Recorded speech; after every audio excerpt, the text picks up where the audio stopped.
Welcome to the Sanctuary Podcast. Angel Deer is a medicine man and offers his work on sacred land through shamanic healing, energy healing, sound healing, breath work, plant medicine, and workshops and events. The Sanctuary is a community for all those who seek healing, transformation, ancient wisdom, and a place to come together to create a new way of living and relating. This is the Sanctuary Podcast, and this is Angel Deer. Good evening, everyone, and welcome to this evening beautiful event. I'm really excited about it, to be with Rose Bennett again. Good evening, Robin. How are you? I'm really great, and I'm so happy to be here with you and everyone who's here and everyone who'll be here with us via the magic of Zoom recordings. Yes. So we had a talk a little while back, and I really felt that I wanted to bring you back first because, so many people really enjoy all the wisdom that you shared. And also because I'm starting to see a lot of common patterns in the people that are coming to see me in my practice, which I'm sure, we are going to discuss that you might see also, which are those patterns of people being very exhausted and feeling that the world is a little bit too much sometimes. Between the pandemic and what's happening with the environment and climate and politics and economics and social disruptions, just a lot, right? And people are feeling sometimes that they don't really have much space to breathe. And the nervous system can be very dysregulated. And so we titled the event tonight, Resilience, Stability, and the Nervous System. And I want to connect that with you because obviously this is your line of work as an herbalist, as someone that's been doing this work for almost 40 years, right? To herbal medicine and earth connection. So good evening, Robin. And before we dive into the subject, I'm not reading your bios this time because people can read it under, but how would you introduce yourself? What would you say about you as a herbalist? You're a writer, you're a poet, you're a witch. So I think you just introduced me, but hi everyone. I am a green witch. I am an herbalist. I am a woman living on the earth, a person like you, and I am really.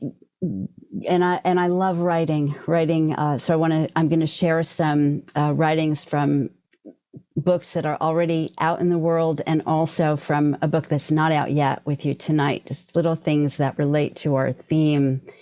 But yeah, I'm a woman in love with the earth, and the earth has helped me become a person who's fallen in love with life, and that was not where I was always at. So I am really honored and so grateful for the opportunity to share with you some of the things that have helped me to find this love of being here in a body on the earth in this wildly chaotic time that we're in. And just share with you. Thank you. As you were sharing about that love for the earth, I had my eyes closed and I was listening to you, and I just had this vision of you as a little girl being in the forest and making potions and just making magic. And I don't know if this is true, but I wanted to open the question first with that. How did you start on that path with the plant? And was it something that was always there for you? And then we can talk about today's subjects. All right. Well, I'm going to take a moment here because I want to give everyone a bit of this beauty, just a bit of this beauty of this orange, fiery, lovely flower. And I grew up in the suburbs, not in the forest. with family who did not have a deep earth connection, to say the least. And yet, a funny thing happened. That is, I uncovered okay, so you already said how long I've been doing this. So, you know, I'm elder. I'm a budding baby cronette at this point, the way I see it. And we took home movies, like they were 8mm home movies then. And a bunch of them kind of turned up a while back, maybe, I don't know, 15 years ago or so. And I had no memory of like feeling connected to the earth or the beauty of nature or this or that. But there I was about maybe, I don't know, I look about 2 in this, I was going to say in this video, in this movie. And I'm 2 years old. I have no clothes on. And I run up to the camera and I do this with a dandelion. And that was the way my whoever took it, probably my dad, you know, how he finished the video. So apparently, yeah, it was there. Apparently it was there. So, you know, wild in the woods, naked, and showing people, hey, look at this dandelion. Look at this amazing flower, everyone. So some part of me was connected. Some part of me. And I think for all of us, if we... when we do look back or find stories that others maybe tell us of what we were like when we were little, they can be kind of maps for who we really are. You know, it can be really helpful because there is that authenticity in childhood, right? It reveals to us who we actually are. And if we lived in a healthy culture, of course, that's exactly the part that would be encouraged.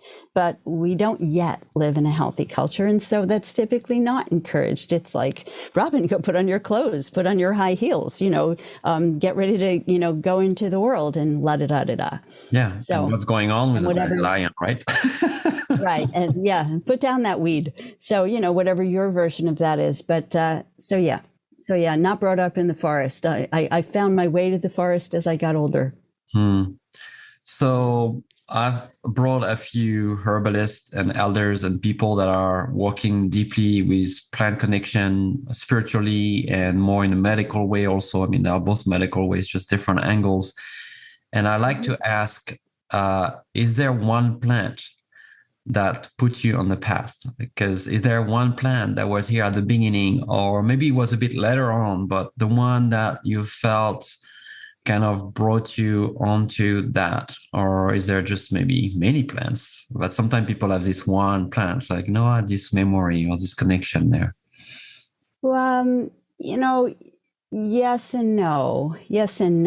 I mean, when I was like in my 20s and I lived in Northern California and I was out in the redwoods, that kind of just, you know, opened something in me because I'd never seen trees like that before, right? So that was just extraordinary.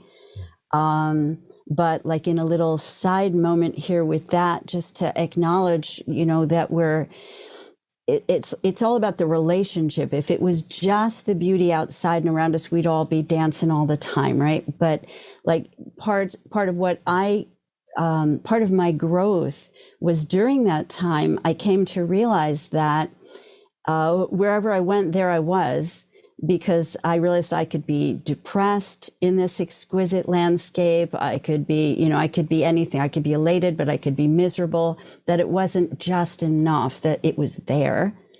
And then answering, so that is just an important piece of the puzzle. It's your relationship with what you're drawn to, not just that you're drawn to it. Mm-hmm. And then to answer you, Angel, about specifically when I decided I was going to study herbal medicine, I did have a dream that I was under this tree and I was in danger. And even though the tree wasn't big or you know, old, the tree was somehow protecting me and keeping me safe. And I had no idea what the tree was. But then eventually I met the tree, and it was an elder tree. Mm-hmm. So I like to say elder was the first tree that claimed me, you know, that called me and said, you know, come on, this is a path, come on. I'm letting that claiming sip inside me. Like it's such a beautiful term that you're using here. Thank you. I'd also love to just light a candle. This is a raven, 3 ravens around this candle. And I want to bring fire into our gathering. And maybe some of you have a candle lit, but I want to bring fire into this moment. Because because tonight I want to also talk about the elements, the importance of our relationship with the air, fire, water, and earth. So I'm just lighting this candle, and I chose the ones in the raven holder because ravens are such fun, magic, trickster creatures. And I think that in heavy times, we need to lighten up as much as possible. So Raven kind of calls us to do that. Yeah, it's interesting you say that because very often I feel what we've lost is really joy and play a lot. Right? We become very serious along the way. And yes, and our systems are very serious. Our governments, our schools, just everything, right? And in traditional culture, serious. Yeah, it's so serious that we have to have even more fun. Yeah, right. And in traditional culture, there's much more laughing and playing, even in ritual or ceremonial context. I feel the ceremonies are much more, inviting to dance and to laugh. And absolutely. You've got to be able to laugh to make it through, and to make it through with joy. So I do want to. There's so many things I want to share. I know I'm not going to get to all of them, but one of them is it okay, Angel, if I just bring it right in? This is your garden, your forest, your greenhouse, whatever you want to call it. Okay, so I want you to, you all to think about, or it's not this moment, but beyond this moment as well, like what steadies you? What steadies you? So one of the things that has steadied me is my connection with through the pandemic and through losses, through losses of beloveds and various challenging, grievous things, personal things, as well as big picture things. Is my connection with a particular oak tree. And some of you who know me have no doubt heard me speak of this grandfather oak tree before. But I was doing some chores in late in the day and getting ready to come home to get ready for this. And it was time, it's like, okay, I need to go home. And I was driving and the oak tree called me. And now I know, and you know, that I can connect with that tree in my imagination, but it was like, no, come. So I'm like, okay, I hear and obey. So off I go. I drive into this place where this magnificent elder lives, which is in this parking lot. Like, so it's already like you got to open your mind because this sacred being is in a very strange, and that's only the half of the setting of what makes this so weird, but I'm not going to spend our time on that. So I said, Oak, is there some message you want me to bring tonight to this circle? Because I really felt that was why I heard that call. And of course, Oak said yes. So the message was, let go that which it's time to let go. Let go that which it is time to let go. And what I want to speak with you about are 2 meanings of letting go. 2 meanings of letting go that I've been thinking about. One of them is pretty classic, right? To put down that which is no longer serving you, right? Stop carrying around that old resentment or that own lack of belief in yourself, or whatever it might be, but particularly maybe a good overarching way to think about it is let go of the limiting stories. Let go of stories that limit you. They don't serve anything, and they're stories. So if you're going to tell a story, you might as well tell one that's more expansive. So letting go in that classic way of put down what you carry that doesn't serve you. But, and I have a particular tip around this too, that's just my students have found helpful over the years, or perhaps they've been annoyed by how much I say it, but nonetheless, I'm going to say it, is stop saying out loud or to yourself, it's so hard. It's so hard. It's so hard. It's such a common thing, and it's a negating affirmation.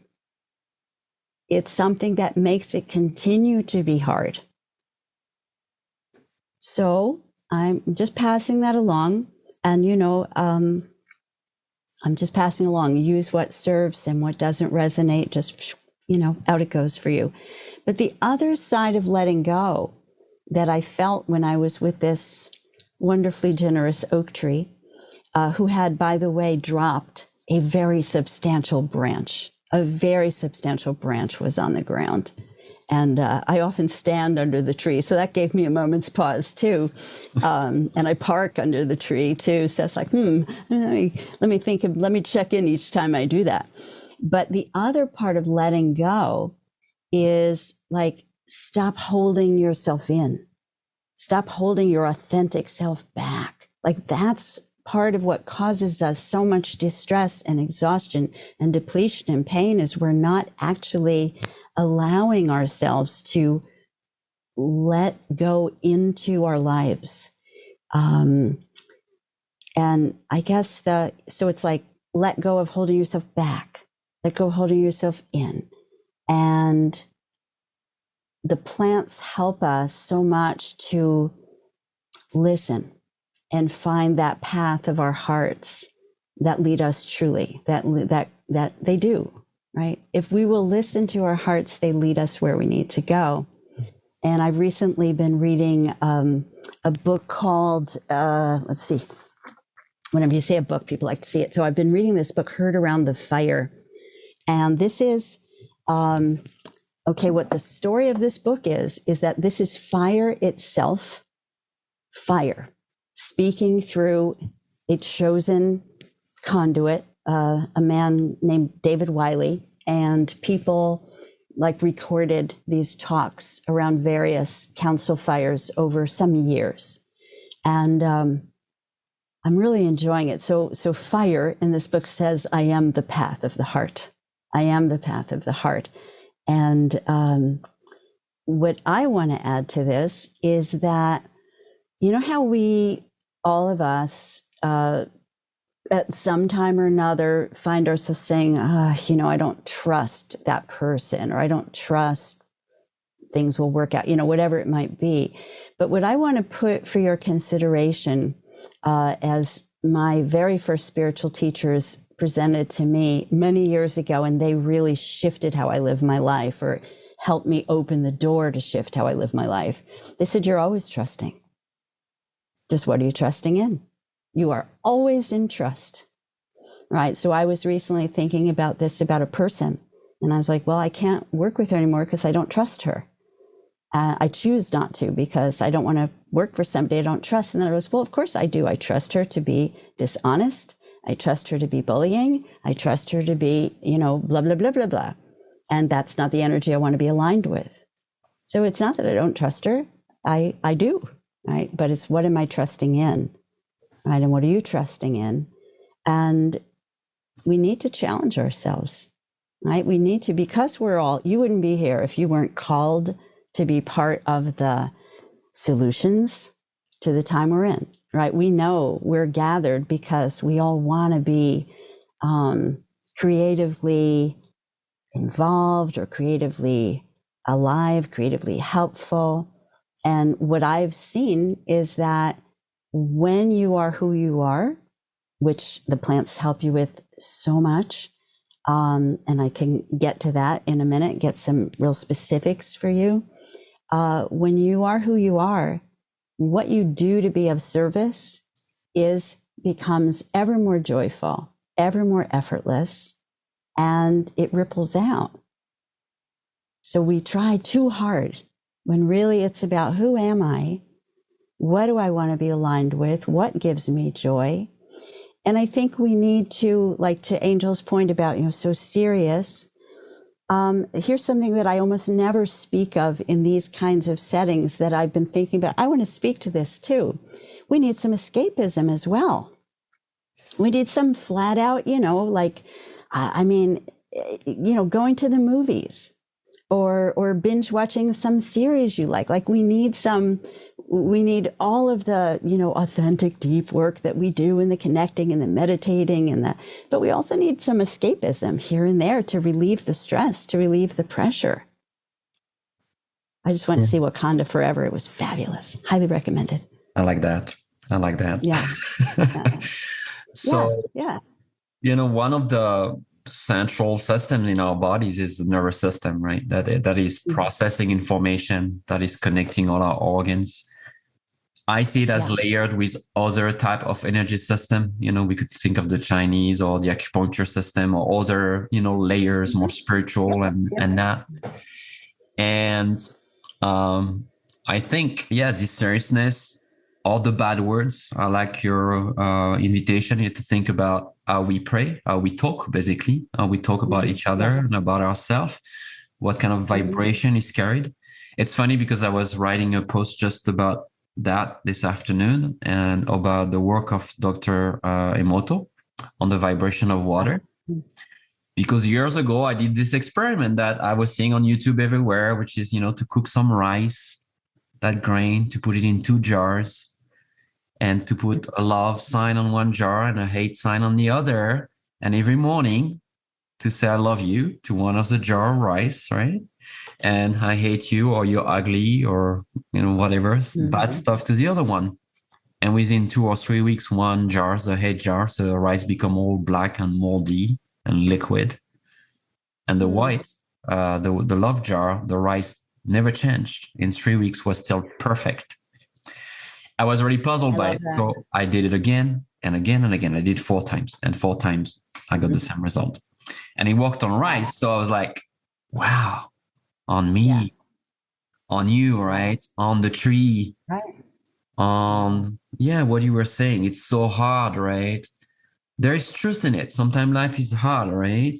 But what is it? Yes. What is it that I want to send to something that is suffering? If I have pain. And not right. And joy doesn't preclude grief. I mean, grief is essential. Grief is a sacrament. Grief unfelt is, festers and makes us ill. And, so I mean, at the early in the pandemic, I went to the Oak for some counsel. And one of the things Oak said that I will hold forever and share forever is, and Oak said it very, very slowly. I'm going to say it slowly. Joy is medicine.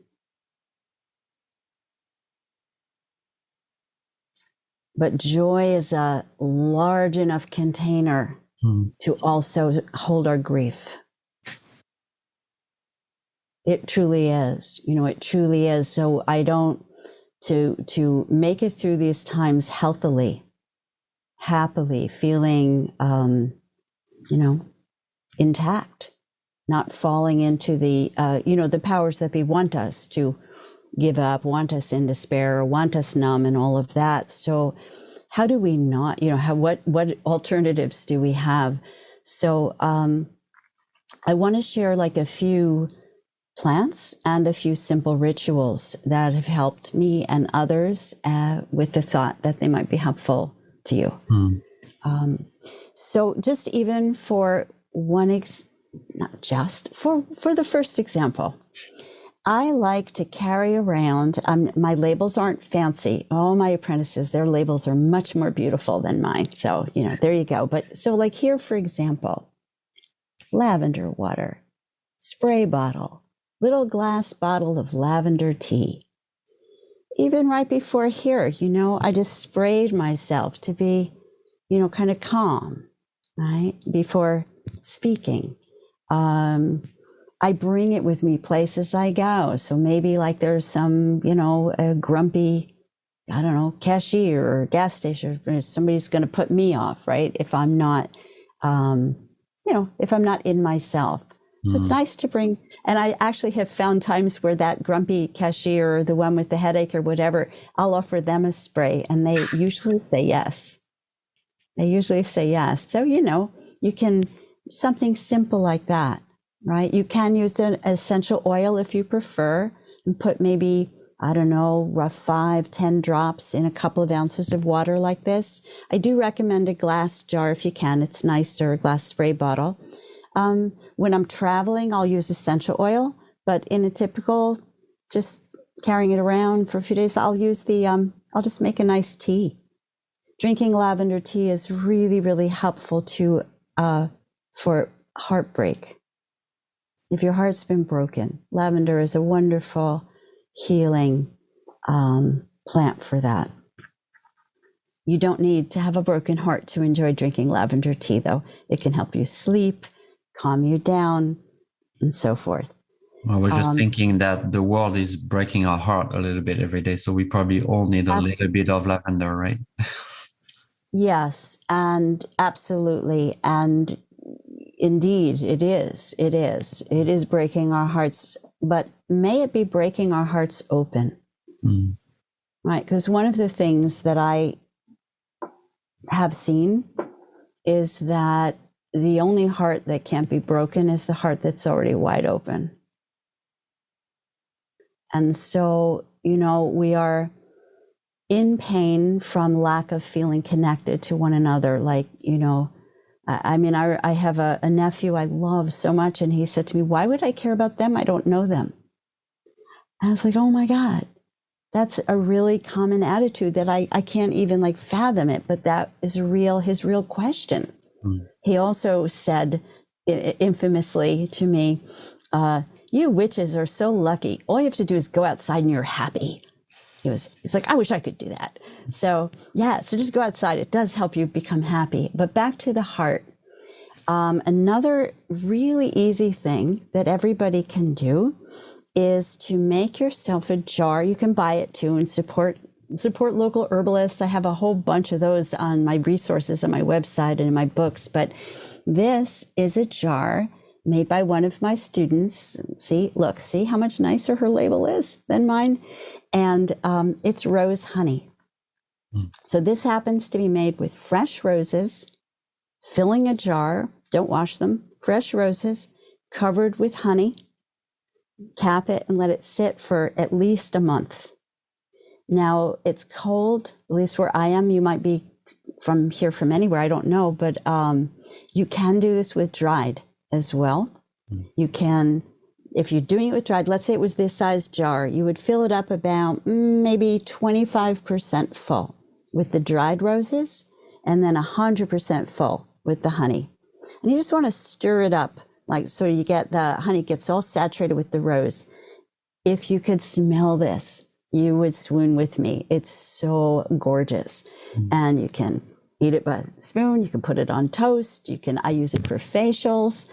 So rose, I actually almost misunderstood, Angel, when you were saying at the beginning, is there a plant that opens the path?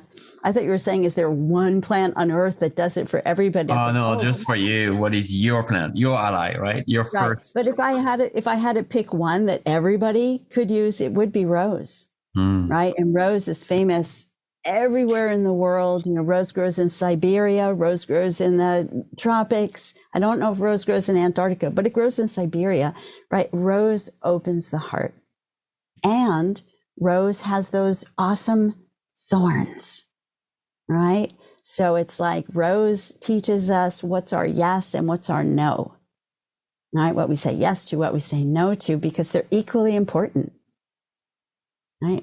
Like if I say yes to myself about something, you know what I mean? I don't need to explain that, right? If you have a question, put it in the chat and Angel, give it to me. But, every choice there's a no to something and a yes to something else. Excuse me. So, the heart, our emotion have a huge impact on our nervous system, right? On how we're really feeling. And yeah.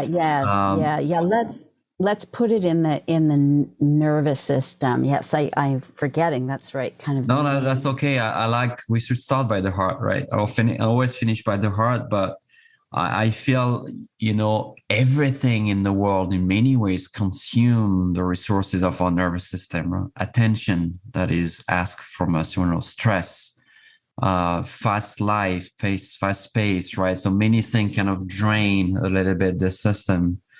And we don't often, maybe in our world we talk more about it, but very often I rarely meet people that think about recharging nervous system, strengthening nervous system, balancing the nervous system. Okay, that's essential. Yeah, because it's like such a function. Yes, we think of our belly, we think about clearing our colon maybe, or doing a cleanse of the kidneys and the liver. But the nervous system, I feel sometimes, maybe a calming herb, right? Okay, I'm going to take lavender. It's going to calm me. But I'm thinking also about all the herbs and allies that could really help us to increase that resilience, right? To like you say, to not fall off our center in a world that might take us out of it. Right. Well, what is essential is to come into yourself 100%. What is essential is to be in yourself. That then you can walk through the world with everything and anything that's happening.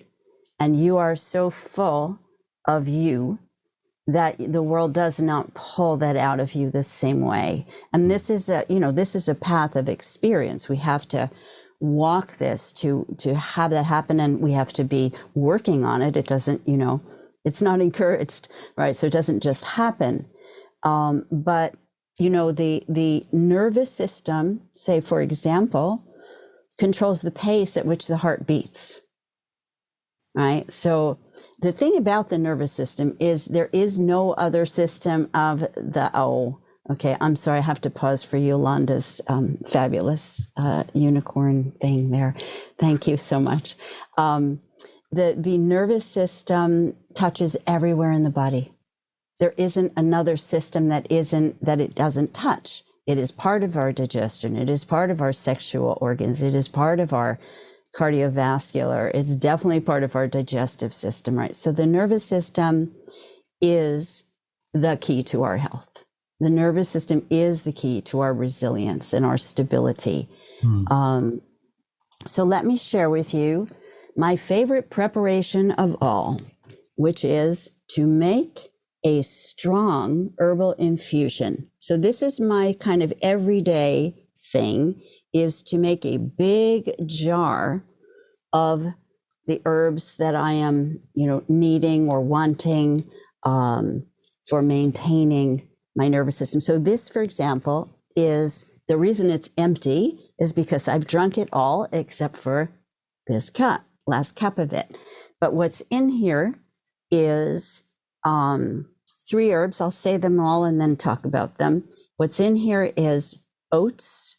It's oatstraw and tops, Avena, Avena, and sassafras leaves, and hawthorn berries. This blend is not only sensational tasting, right? All dry herbs. So what I did was I put this ginormous amount of herbs. See the hawthorn berries? I know you can see those, right? And the oats I actually grew for the very first time this year. So these are my own oat straw that I harvested. I'm very excited about that. And the sassafras I do collect in the woods. So I put a large amount of the herbs in. I have like lots of recipes in online and the gift of healing herbs, but I can give you one. I'll give you one for this. And then I cover it with boiling water up to the top, tap it, and let that sit overnight, right? And then when it's ready, I'm pouring off the liquid.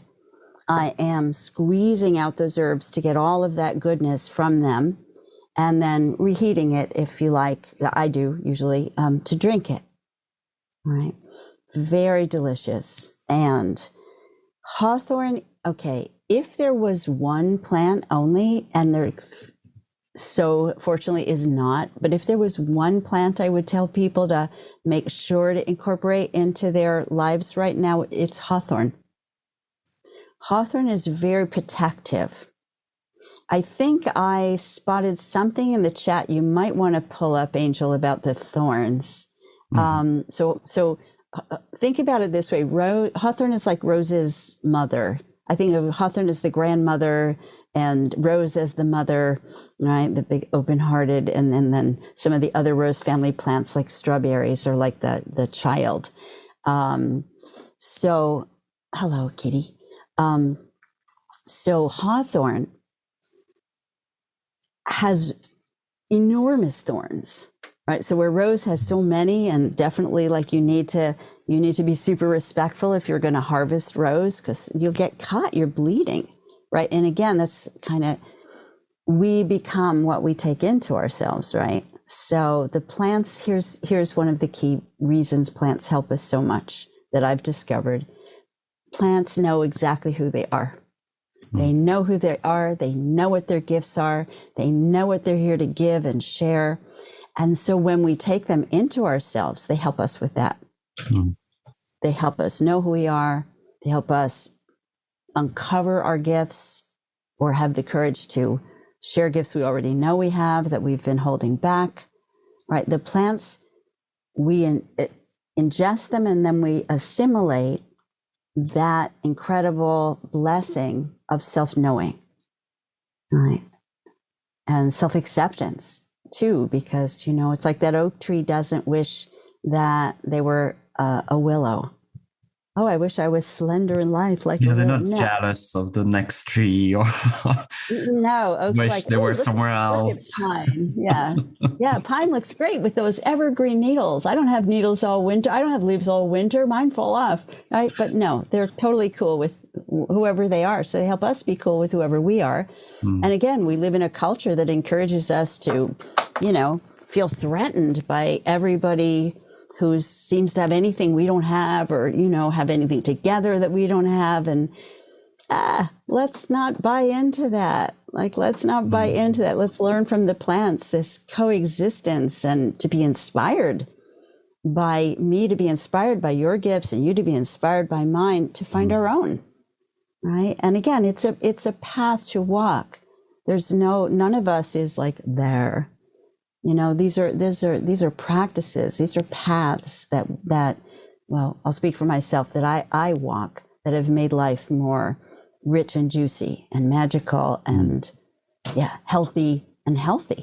So hawthorn will not only keep your heart healthy, but those thorns kind of help you create a sense of your being as sacred space.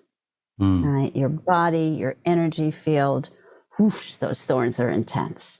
And that's just a little bit. Hawthorn helps your digestion. Hawthorn helps with lifting out of depression, and really helps. It's very protective in the time of COVID. Very protective in the time of COVID. So hawthorn, I highly recommend you get to know hawthorn. Potent tree, very sort of unassuming looking tree. Doesn't look like much, right? Interestingly, right? And then the sassafras uplifts the spirit. Sassafras is like a herbal antidepressant. Sassafras definitely uplifts the spirit. The root is the part that has traditionally been used, especially as like a spring tonic. But I use the leaves because I like them better. I like the taste better, and they're so abundant. So if I don't have to take the roots of a plant, I don't. If I need it, I would. But just to give you an idea, if I was mixing some root in with my leaf, I would put maybe maximum of 5% root to 95% leaf. And when I started, nobody sold leaves. Now some of the herb shops sell sassafras leaves too. I like to think that I helped that happen too, because I've talked about it so much in so many places for so many years. And I harvest mine when they're falling off the trees. And the leaves are so magical. It's one of my favorite leaves out there. Oh, nice. See, I think you would really, really do great with sassafras, Angel, to help that uplift. Because also when you are, and maybe some of you are too, when you're counseling a lot of people, right, and hearing a lot of grief or abuse or this or that, you can get a little overloaded. So sassafras lifts us up, but at the same time helps the lymph. So really immune supportive, helps the lymph, helps the skin, helps the liver. If I was thinking in terms of elements, I might say that hawthorn brought in like a fiery element and sassafras more of a watery element. Okay. So, and earth helps us with being present, right? And water helps us being a little looser, to flow more readily. And the third herb in there is the other one that is my probably highest recommendation for resilience and stability of the nervous system to use like again and again, like a food. And that is the oat straw. The only person who should not use it is someone who is celiac. Many people who are gluten sensitive have no problem with drinking the oat straw. Okay. But if you are that person, you're highly gluten sensitive, what I would do is I would not make it as strong as I described. I would make a lighter version and I would check it out, little by little, and then feel, how does this feel in my body? For many people, it's absolutely fine. But if you're one of the people that it isn't, well, then we'll find something else for you, right? Because nature gives us so much abundance of nervines. And we need them. We've always needed them, but never more than now. Now we really need them. Right. So that's what's in my teacup. Is hawthorn, sassafras, and oat straw. And it's about to this half gallon jar, it's about a half a cup of hawthorn berries, a cup of oat straw, and a cup of sassafras leaves. It's just a free floating recipe for you there. You could drink any one of them by themselves and you would be really happy too. Right. Love it. Like if, for example, if your nervous system overloads or, anxieties go into your belly, a lovely remedy is to mix that oats with lemon balm. It's a really nice one, half and half for when you take it in the belly. You're listening to the Sanctuary Podcast with Angel Deer. While you're listening, browse the website at www.thesanctuaryheal.com. So there's one plant that we were talking about before we connected that I really love, that for me, I believe saved my life, which is St. John wort. I got really obsessed. So I'm going to share a little story. I got really obsessed by that plant when I discovered what it looked like, when I started looking up close to that flower, to those leaves, and then making tinctures. I got in this couple of years journey with that plant and exploring and being taught by that plant and, harvesting a certain time of the year and doing rituals with it. So it's probably like your oak tree. Oak tree came later in my life, but St. John was one of those plants that kind of, with nettle, that put me on the path of really listening deeply to plants. So I would love for you to talk a little bit about it, because I know it's also a very important plant for the nervous system, right? And really important in the time that we are in at the moment. Sure. Yeah. So, well, thank you. First of all, thank you to Hypericum, St. John's, for saving Angel's life. And secondly, Hypericum is the botanical name, and the one most frequently used is Hypericum perforatum. But I've been playing with other species and finding them also really, really excellent. So one of the ways to think about, I call it St. J's. One of the ways to think about St. J's is, it's non-binary, right? So St. J's likes to live on the sunny side of the street, right? And it invites you to come to the sunny side of the street, right? So when you're in shadow too much, right? She'll say, come on, come into the sun, come into the sun. So I want to encourage you also, touch is so healing in general, but certainly so healing to the nervous system. Respectful, loving, kind touch, obviously. So one of the things I do is I use St. John's wort, St. J's as a body oil regularly. So this is a beautiful oil to put on yourself. It can be on places that hurt, you know, your neck is stiff or your back or what have you. But also just, I use it as a moisturizer. You can buy it, or you can make it, right? I make mine in olive oil. I do things in the folk way, or kind of the simplers way. Very user friendly. In other words, there's a lot of ways to make herbal medicine. Some ways are very complex, and you know, you weigh this and you measure that, and I don't do that. I feel that the proof is in the pudding. My simple medicines, they work really, really, really well. And I come to the plants with love and respect. If I've bought a plant, you know, and I'm using that, then I'll just say my gratitudes over that dry herb that I bought, you know, and of course, I do my best to buy from places where they're being harvested, you know, with consciousness, with awareness and gratitude.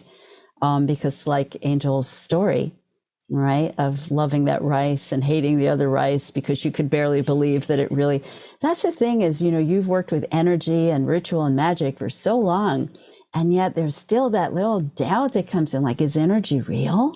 Is this real? So, you know, I love that you told that story, because in addition to it revealing how true it was, it also reveals that no matter how long, you know, and deeply you've been doing something, of course doubts come in, right? Of course doubts come in. And so I don't find that spirit likes us to try to get it to prove itself, but nonetheless, sometimes Not very much. No, you know, but they were nice to you and let it work in a way you couldn't miss, which is great. Like, I'm so grateful when that happens, when something happens the way I can't miss. And I don't know, Angel, I could keep going, but I also wonder is it a good time for you to kind of check the chat and see if there's things? Yes, some people are, you know, asking. There was this beautiful question about the rose, and I like plants that are like that, plants that they have a very sweet side, a very lovely side, like the rose petal and the flower, and then you have the thorns. And someone was asking, can we consume all of it? The whole part of the rose, you know, I guess from root to flowers. And also, do we need to use a specific type of rose that's for consumption, or can we use just pretty much any rose? Or even, I'm thinking even wild roses out there. And kind of the use, like you talk about the petal and the flowers, but the use of the thorns, right? I'm thinking, I always think, okay, can I make a tincture just with the thorn and use that for really strong protection, right? I'm thinking more the mystical, spiritual way, or like nettle, right? Right. So this is a hawthorn thorn. That's hawthorn, yes. Everybody. That's a hawthorn thorn. And I always like to put a hawthorn thorn in my tincture when I'm making it, and then take it out. I'm not going to drink this. I'm not a sword swallower, right? But I do like to put tincture in it when I'm making it. Just the only caution I would say, and if you want to do it with just the thorns, you could. But I kind of think of it more like, look at the plant. The plant, if you're going to do it, that thorn is in context, right, of the flowers and the hips. But, you know, whatever you're guided to do, I got no argument with it. But you might want to, you know, put a thorn or rose thorns into a bag, an amulet bag, but be careful about wearing it, because, you know, you'll get stuck with them. But yeah, I love to put thorns in my medicine to bring in all of that different energy. So let's go back to all those many fine questions. So my favorite roses to use are wild roses. And all the one caution I would put to you is be careful not to use any sprayed roses. You don't want to like get roses from the average florist and make medicine with it. A guideline I can give is always check that it's got a strong scent. right? Because you might even have beautiful roses outside that don't have a scent because they've been so highly bred. So you want the roses that have a beautiful smell, whether they're white or they're pink or they're red or they're yellow. I generally am using pink and red roses. I can't grow enough. I buy some roses too, for sure. Cause I also like rose tea. Rose baths are beautiful for the nervous system. And yeah, it is a question of building and soothing, right? Building, strengthening, and soothing, both.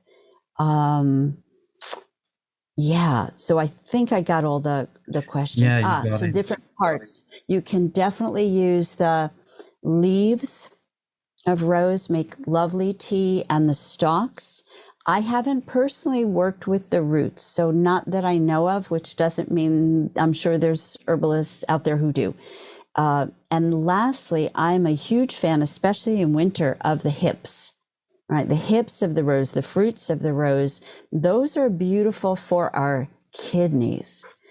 Kidneys, you mentioned Chinese medicine, Angel. Kidneys hold, in Chinese medicine theory, they hold the Jing, or the life force, and they're also the organs that get most challenged in fear, like the lungs with grief and the kidneys with fear. So if fear, is taking up too much space in your being, rose and rose hips could be really helpful, along with the nettles Angel mentioned.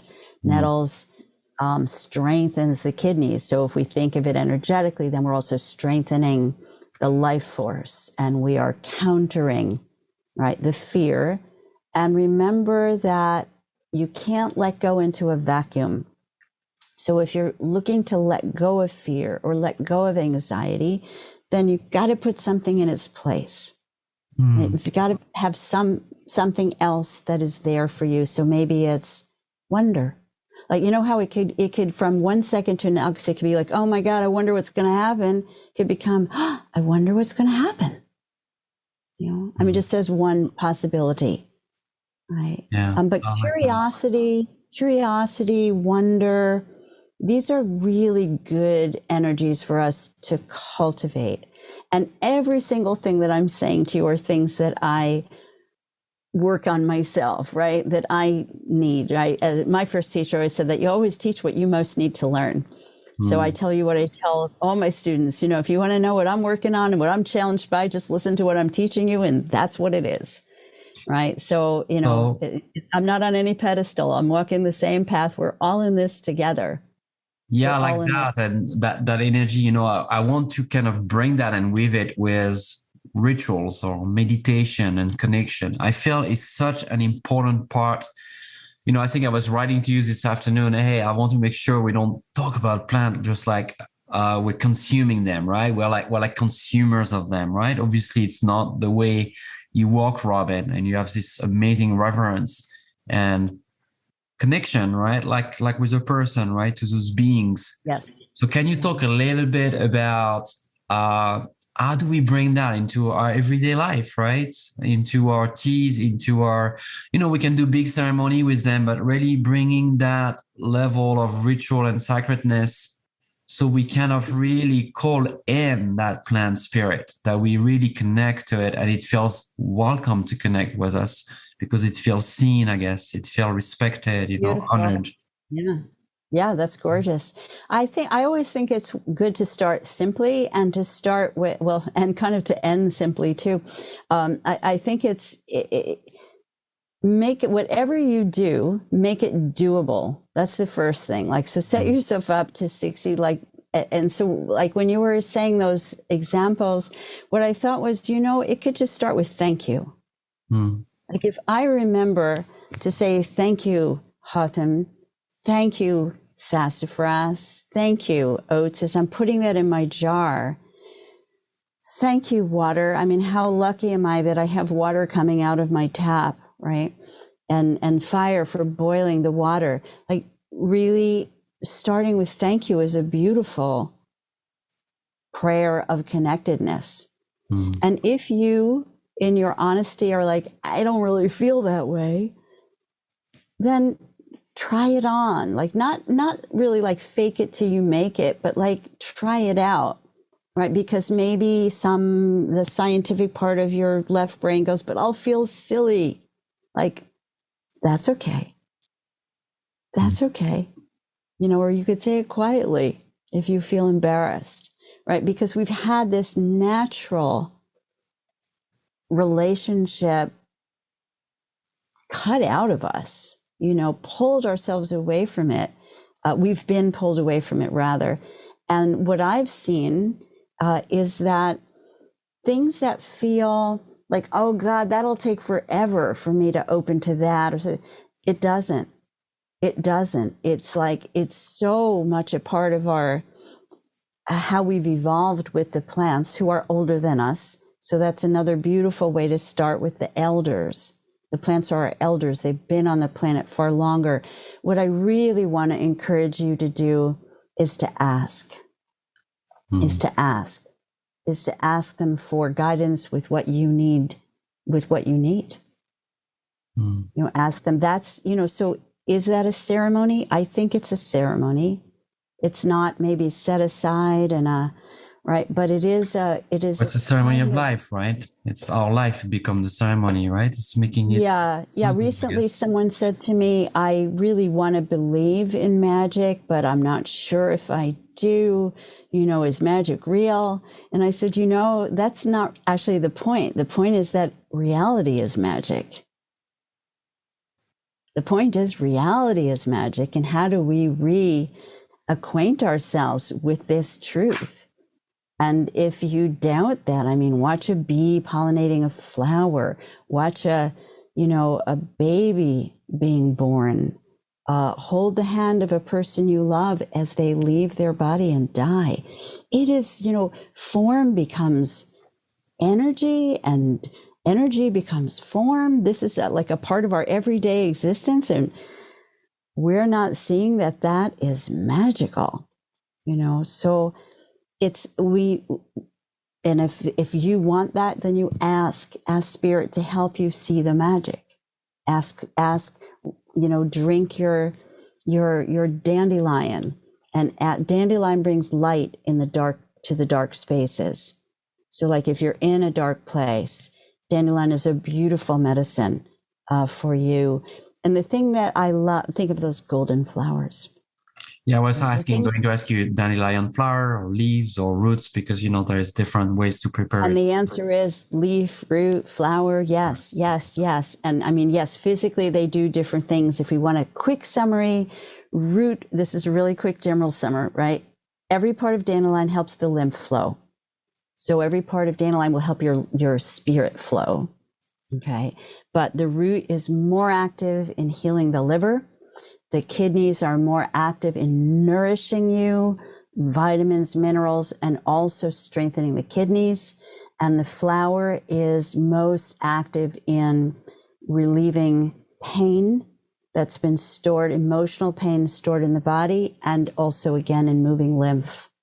So dandelion is a really, I had a shaman, a really gifted shaman studying with me once, and the students, the apprentices, will have a plant ally that comes to them in meditation for the year. And hers was dandelion, and she was so disappointed. She's like, I'm working with, you know, these power plants and dandelion. And I always remember her final project presentation at the end of the year, because she kind of looked incredibly abashed and humble, and she hung her head, and then she looked at us all and she said, dandelion kicked my butt. Right? Dandelion kicked my butt. What I've learned from this plant is astounding. So every plant has such profound medicine for us. And sometimes we don't even take it into ourselves. However, like with my oak, I've started drinking more oak bark tea, because oak said, you know, Robin, you need to grow a little more bark. You need to grow a little more outer coating. I'm like, okay, thanks. I'm sure I can use that. But back to the rituals, and back to even that original question I asked you to think about and feel into, but what steadies you, right? What steadies you? For me, it is. Ritual is a part of it, like daily, everyday, simple things. So one of the things I wanted to share with you, and this is one of my books, The Gift of Healing Herbs, is I wrote ceremony and ritual as an integral part of healing. And introducing this chapter is Jean Houston saying, I won't read the whole thing, just little snippets here. One of the most poignant human hungers is the need for ceremony and ritual. In its elemental form, this need is located in the deepest, oldest parts of our brain, right? And this opens up new dimensions of our mind and our spirit and our body. So here's just I call it simple ritual to greet the day. And a spoken word earth chant. And I really do this every day. A slight, I vary the words, but basically, good morning, day. Good morning, day. Dearest earth, air, fire, and water. Hello, it's me, Robin, your daughter. Below, above, and the center, Mother Nature, you are now and always my mentor. From below and from above, infuse me through and through with love. Help me walk in joy the whole day through as I walk in harmony with you. What this does is put me in touch with the reality under the drama of the day. Mm-hmm. Right? The reality under the drama of the day. This is the gift of healing herbs, plant medicines, and home remedies for a vibrantly healthy life. And it's got lots of rituals and recipes, and it's sort of a culmination of about 30 years of being a student of the plants and a student of life.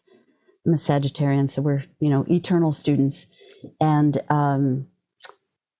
what I love when when you were sharing that in morning prayer, I was feeling that you are putting yourself in relation, remembering, right? We are in relation, right? But there was this very clear moment where I suppose you said, like, you remind yourself and you remind all of it that you are in relation, right? And how it is placed. I felt like this is where I am, and I'm your daughter, like really calling for that relational kinship and alliances, right? And support.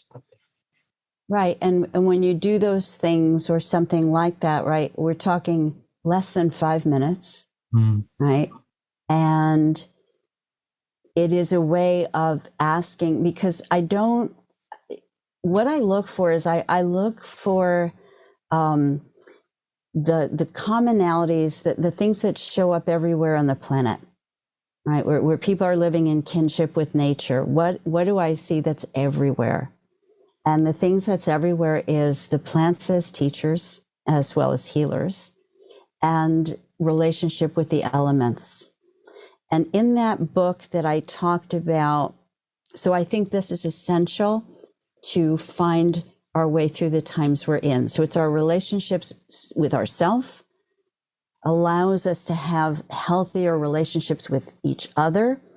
And a really wild but true thing that I've recently been really realizing is that deepening my relationship with plants has helped me have better relations with humans. Mm-hmm. So that's just kind of great. And the what was I saying? The work with I don't remember what I was saying, but coming back into it now, I feel like what was I saying? Yeah. All right. If it's important, it'll come back in. It always does. The commonality of working within the sacred wheel of the elements is everywhere. It's absolutely everywhere. And I believe that it is one of the most important things that we can do. Yeah, this was it.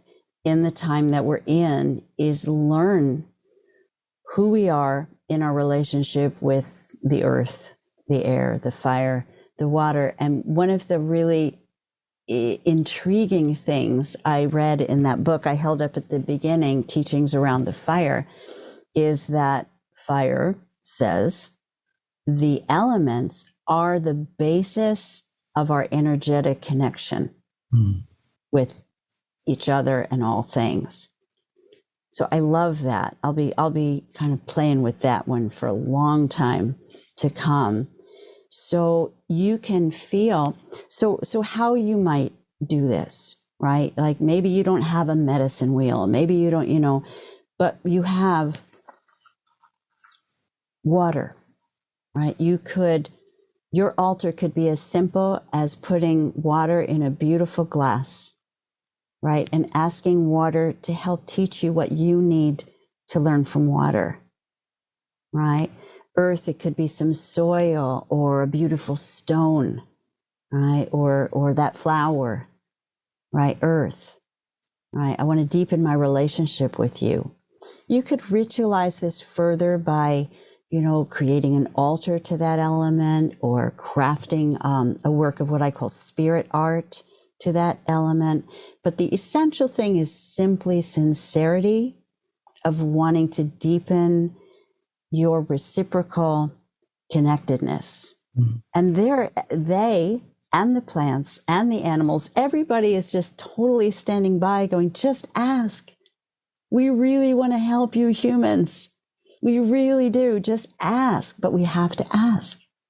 Right? We have to humble ourselves to ask, and yeah. So fire, you feel what it is for you. And it's going to grow and change and shift, no matter whether this is totally new to you or you've been on your path for, decades. It's still always unfolding. But I wrote out just a couple of things, right? That came to me about Earth teaches, how to be here, right? How to be here, how to be in a body, how to feel, right? And that gives you back your senses, which is really important, right? To trust your senses, your feeling, your sensations. Air helps to illuminate, it helps to lighten up. It's like the dawn, right? The new beginnings that come again and again and again. Water helps us with not only with releasing and letting flow out that which we need to let go, but also with dreaming, right? Water is dark and the divine feminine and the grandmother energy of dreaming, imagining. And that's how we bring new pathways into being. It all starts always in the imagination. And then fire is that wonder, that heart path, that curiosity, that passion, right? Curiosity is like the child version of the adult passion, right? What turns you on? What excites you? So, and then the way that I learned, and what's very vital in my thinking, is that those four elements, the medicine wheel, the wheel of magic, however you want to call it, is the circle becomes a spiral as it moves through time, as we move through time, and that because the circle is held from underneath, which is akin to, and I want to invite you to feel this. Close your eyes a minute and just imagine for a moment. We would normally do this at the beginning, but it's never too late. Like, we invite the air to bring in that light energy of new beginnings and illumination, and feel that air in your breath.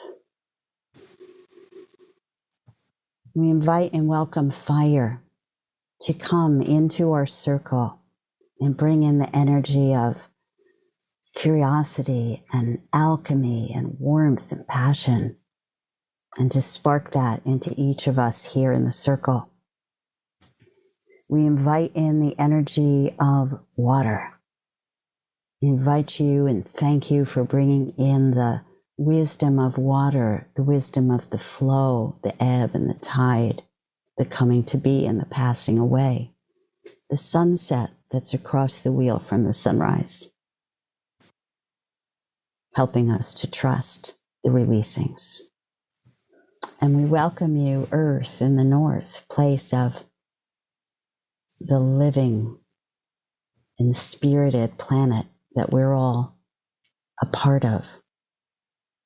We welcome all the diversity that is you, the plant people, the animal people, the insect people, the stone people, the waters, the mountains, everybody, everything. We welcome the earth with deep love. And feel now that circle around you, just even not only around all of us, but like your personal wheel around you. And then imagine the spirits within and below. I thank the spirits within and below for holding our circle from underneath. It's akin to the place of the ancestors. It's also akin to that place where we drop our bones and flesh when we leave our bodies time and time and time again. I also want you to consider that the within and below place that holds us up is akin to the vastness, the spaciousness that's inside you, right? That large essence, spirit that animates you from within.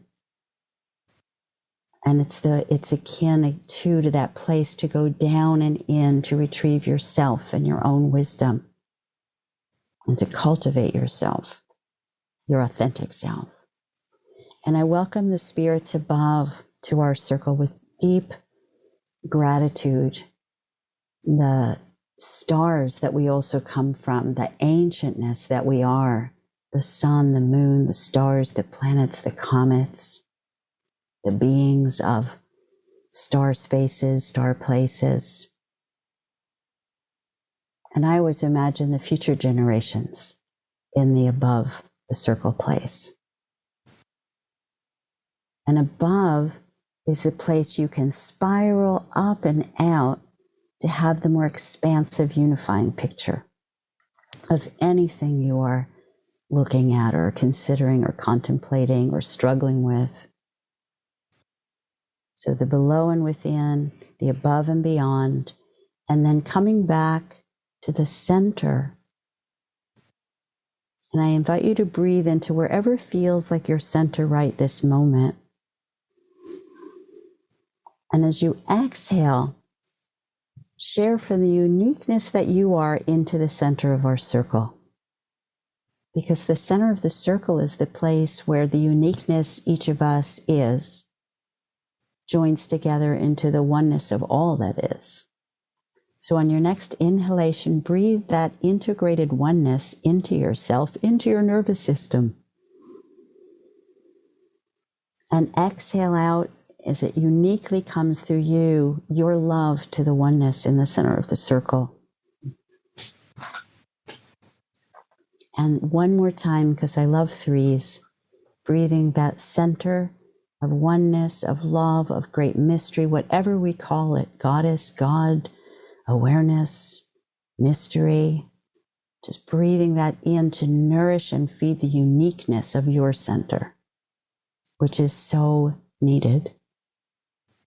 And again, exhaling out from your unique perspective, sharing your energy with the oneness in the center of the wheel itself.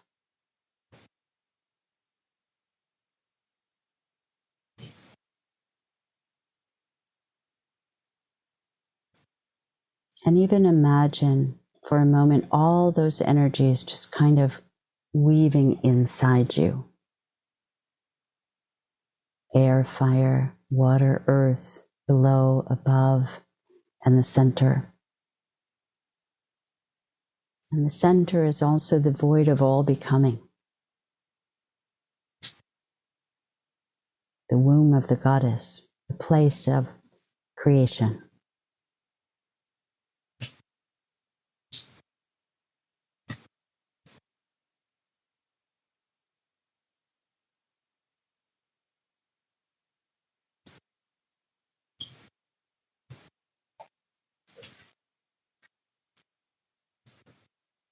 And even perhaps take a moment to feel if there's an element you feel particularly called to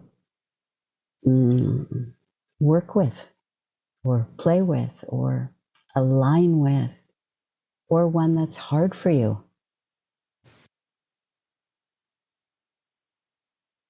and we're all made of all of them. And this earth is all of us writ large. So I think the really important thing of this moment that's occurring to me is for you to remember and affirm that you are supported by enormous energies.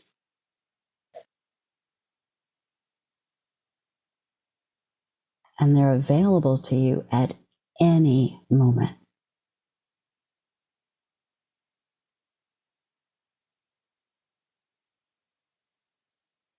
And though you or I, any of us, can feel disconnected, we actually never are. It's not possible.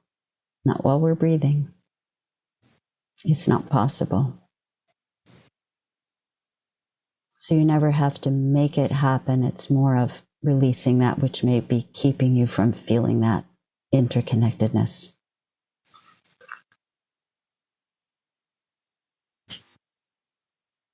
And maybe there's a message one element in particular has for you right in this very moment, if you ask.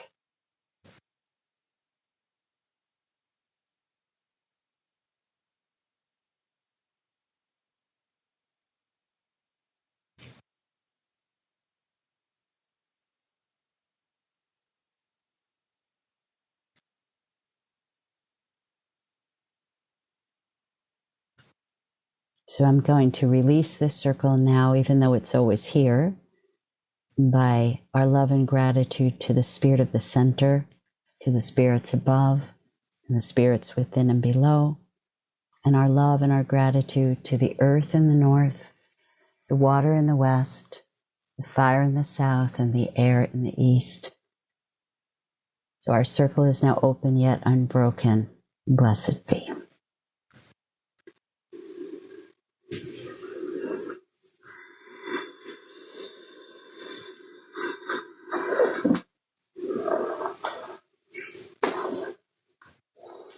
Thank you. I've traveled deep and wide and far, and I feel like I want to kind of close our time and leave with a beautiful experience. Okay. And I'm going to, I just want to thank everyone that's here tonight and that's listening, but I want to give you the last words and the last, take the time you want, Robin, if there's anything else you want to share. And I want to thank you so deeply for the time tonight and the wisdom that you shared and medicine that you carry. Thank you so much.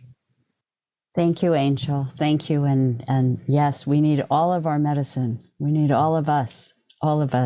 So here's I've been writing haikus since the pandemic. So here's one I wanted to share with you. I have several. I could keep you here a little bit longer yet. It's your space. Let's see. Okay. Yeah. And you can leave if you need to leave. But this one is, this is a little fun. Experience teaches. That felt good.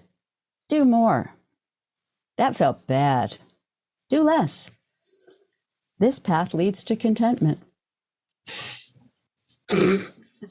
Sometimes it's just that simple, right? So now you know my life philosophy that I'm really trying to live by. That felt good. Do more. That felt bad. Do less. Yeah. I also wanted to say, I'm going to read you the third stanza of a 3-part haiku. And thank you. I'm glad you love that. It's called Partings. And I'm going to read you the third part because it feels like the relevant one to read. It's wise to learn to trust endings. They make space for new goodness to grow.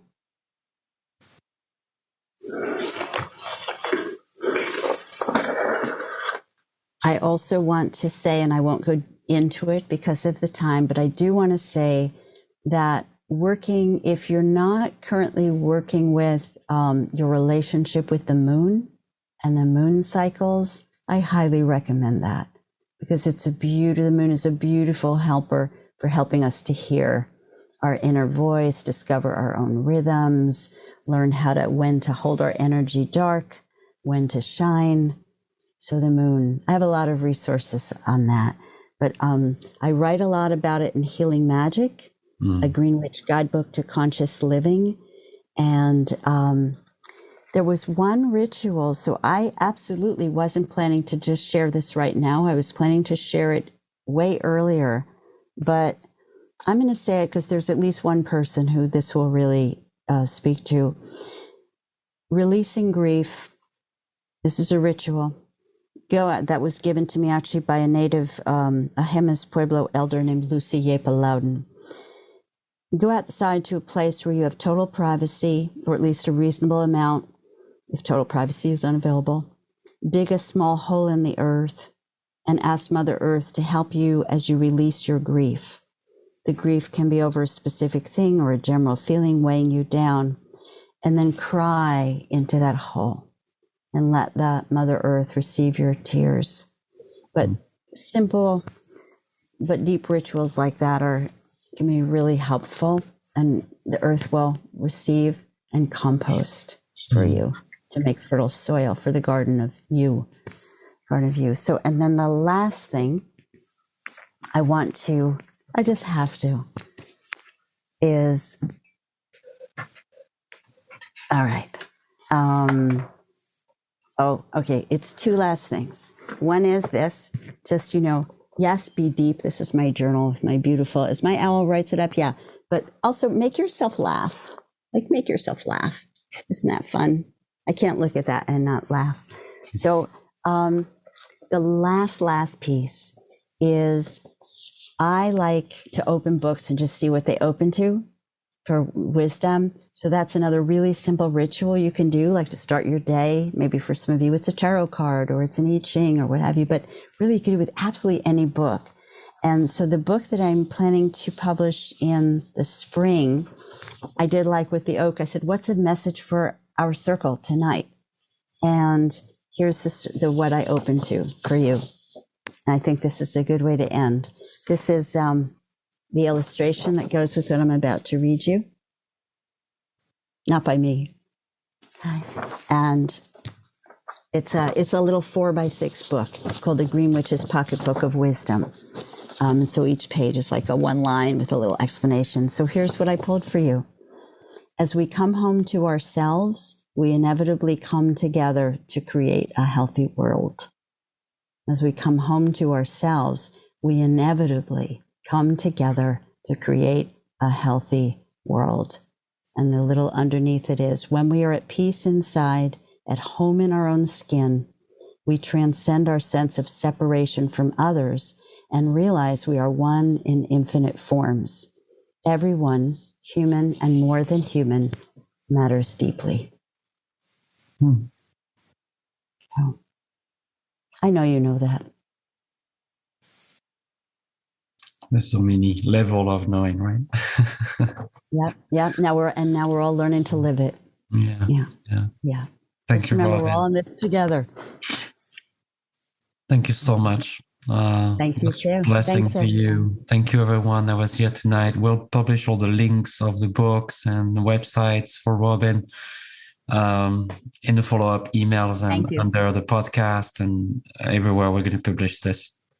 Much blessing to you all if you are listening recorded. And the podcast, I invite you to see the video so you can see all the beautiful drawings and books and everything there. And everyone has a wonderful end of the year and holidays and solstice. Yeah. And much blessing to you all. Thank you, everyone. And I will be having an online solstice ritual. Sign up on for my newsletter if you want to get, updates on things like that. Perfect.